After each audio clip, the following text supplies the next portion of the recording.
The contrast between pornography and real-life intimacy is a conversation that's often wrapped in extremes, either dismissed as moral corruption or championed as liberating expression. But beneath the noise lies a deeper psychological truth about desire, performance, fantasy, and expectation in an age where sexual content is not only ubiquitous, but defining.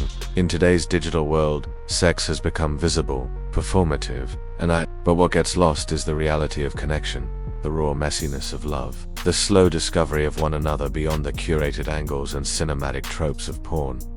Real intimacy is not about what is seen but what is shared, not about performance, but present. Porn, at its core, is a fantasy and, like all fantasies, it serves a psychological function. It reveals our hidden cravings, our disowned roles, our unlived identities, the desire to control, to be desired, to feel powerful or passive. All of it plays out in this safe, distant arena. But problems arise when the fantasy becomes the metric, when it replaces conversation, when it shapes expectation and leaves real touch, real vulnerability, awkwardness, and imperfection feeling like failure. The illusion isn't in the content, it's in forgetting it's fiction. The truth is, no recorded act can fully reflect reality. The moment you put a camera on intimacy, you alter its nature. Sex becomes performance, not present.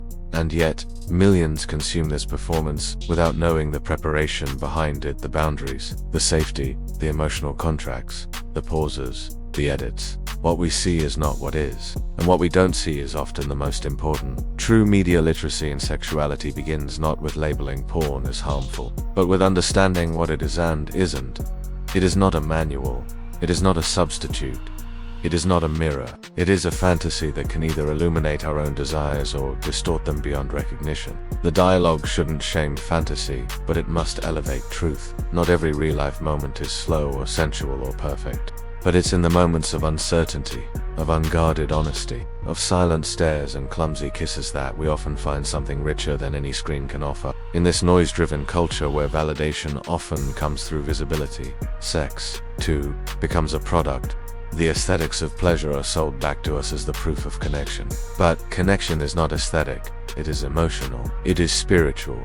It requires being seen, not just watched, being loved, not just desired, being held, not just touched. So instead of debating whether porn is real or fake, we should ask deeper questions. What do we long for?